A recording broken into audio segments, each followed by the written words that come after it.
নমস্কাৰ এই মুহূৰ্তত জনাইছো অসমৰ প্ৰত্যেকগৰাকী জনসাধাৰণৰ বাবে কেইবাটাও গুৰুত্বপূৰ্ণ খবৰ। আজি হৈছে 29 মে। আজিৰ অসমৰ প্ৰথমটো গুৰুত্বপূৰ্ণ খবৰ। অবৈধ বাংলাদেশীক বিচাৰি এবাৰ আত্মীয় হাহাকাৰ। থানা চৌহদত কান্দোন, 22 জন অবৈধ বাংলাদেশী আৰক্ষী আটক। এই মুহূৰ্তত জনাইছো ৰাজ্যবাহীৰ বাবে এক ডাঙৰ খবৰ। দুবেৰী ঋতুৰ পিছত সিটো অবৈধ বাংলাদেশী আটক। নিশা 22 জনকৈ অবৈধ বাংলাদেশী আটক আৰক্ষীৰ। হাতত তালিকালৈ আৰক্ষীয়ে চলাইছে অভিযান। এটাও বাংলাদেশী হাৰি নাযায় আৰক্ষীৰ ৰাডাৰৰ পৰা। অবৈধ বাংলাদেশীক আটক কৰাৰ পিছতেই নিহা 22 জন অবৈধ নাগৰিকক আটক কৰে দুবুৰী কলেজ নগৰ চকীত ৰাখি সোধাপোছা অব্যাহত ৰাখিছে। আৰু অবৈধ নাগৰিকক আটক কৰাৰ পাছতে থানাৰ চৌহদত আত্মীয়ৰ হাহাকাৰ অৱস্থা। এই মুহূৰ্তত জনাইছো আমাৰ দ্বিতীয় নম্বৰ খবৰটোলৈ। আমাৰ দ্বিতীয় নম্বৰ খবৰটো হৈছে এটা ডাঙৰ খবৰ। সংখ্যালঘু অধ্যুষিত খিলঞ্জীয়া লোকক দিয়া হ'ব মাৰণাস্ত্ৰৰ অনুজ্ঞাপত্ৰ। আৰু সংখ্যালঘু অধ্যুষিত খিলঞ্জীয়া লোকক দিয়া হ'ব এবাৰ মাৰণাস্ত্ৰ। আৰু থলুৱা খিলঞ্জীয়া লোকৰ নিৰাপত্তাৰ বাবে দিয়া হ'ব এই মাৰণাস্ত্ৰৰ অনুজ্ঞাপত্ৰ। বিচাৰিলে চৰকাৰে দিব মাৰণাস্ত্ৰৰ অনুজ্ঞাপত্ৰ। আৰু কোনো অপৰাধীক দিয়া নহয় মাৰণাস্ত্ৰৰ অনুজ্ঞাপত্ৰ। যিসকল লোক অপৰাধত জড়িত, গোচৰত জড়িত, তেওঁলোকক দিয়া নহয় অনুজ্ঞাপত্ৰ।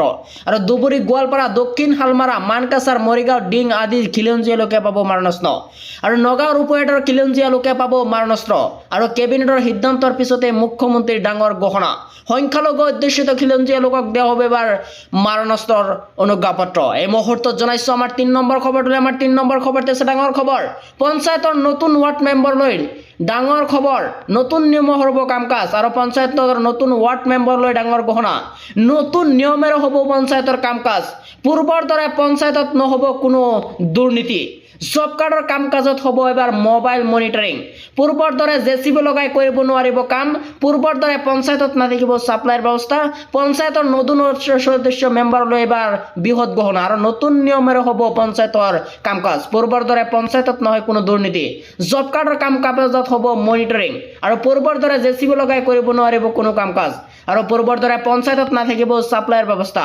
আৰু পঞ্চায়তৰ নতুন ৱাৰ্ড মেম্বাৰলৈ এইটো আছিল বৃহৎ ঘোষণা। এই মুহূৰ্তত জনাইছো আমাৰ 5 নম্বৰ খবৰটোলৈ। উজনি অসম শৃংখল চলিহাৰ পৈতৃক সম্পত্তি নহয়। এই মুহূৰ্তত জনাইছো এক ডাঙৰ খবৰ। উজনি অসম শৃংখল চলিহাৰ পৈতৃক সম্পত্তি নহয়। কাৰণ যোৰহাট, শিৱসাগৰ শৃংখল চলিহাৰ পৈতৃক সম্পত্তি নেকি? মুছলমান মানুহ তাত থাকিব নোৱাৰে নেকি? অবৈধ বাংলাদেশীৰ বিৰুদ্ধে অভিযান চলাক আমাৰ আপত্তি নাই, কিন্তু বাংলাদেশীৰ বিৰুদ্ধে অভিযান চলাবলৈ আৰক্ষীয়ে শৃংখল চলিয়াক দায়িত্ব দিছে নেকি? চৰকাৰেতো আপোনাক দায়িত্ব দিয়া নাই। দেশত আইন আছে, আদালত আছে, আৰক্ষী আছে। আৰু আজি আজাদ চৌধুৰীৰ ওপৰত জঁপিয়াই পৰিছে, বুলডোজাৰ চলাব লাগে বুলি কৈছে, গড়বাৰী ভাঙি দিব লাগে। এইটো কেনেকুৱা কথা? আৰু আজি যোৰহাটত মুছলমান মানুহখিনিত থকা তেওঁলোকৰ অধিকাৰ নাই নেকি? আৰু অসমত মুছলমান মানুহৰ অৱদান নাই নেকি? ভাষা আন্দোলনত আমাৰ মানুহৰ মৃত্যু হোৱা নাই নেকি? আৰু শৃংখল চলিয়াক আমি প্ৰশ্ন কৰিছো, অসমৰ শান্তি সম্প্ৰীতি বিনষ্ট নকৰিব। অবৈধ বাংলাদেশীৰ নামত প্ৰকৃত ভাৰতীয় শাস্তি কৰাটো আমি মানি লোৱা নহ'ব। এই মুহূৰ্তত জনাইছো আমাৰ 6 নম্বৰ খবৰটো। আমাৰ 6 নম্বৰ খবৰটো আছে ডাঙৰ খবৰ। চৰকাৰী হাস্পতালৰ পৰা ঔষধ দিয়া নাই নেকি আপোনাক? দৰিদ্ৰক ঔষধ কিনিবলৈ দিব নোৱাৰিব এতিয়াৰ পৰা চৰকাৰী চিকিৎসালয়ত ঔষধ নাপালে অভিযোগ দিয়ক এইকেইটা নম্বৰত।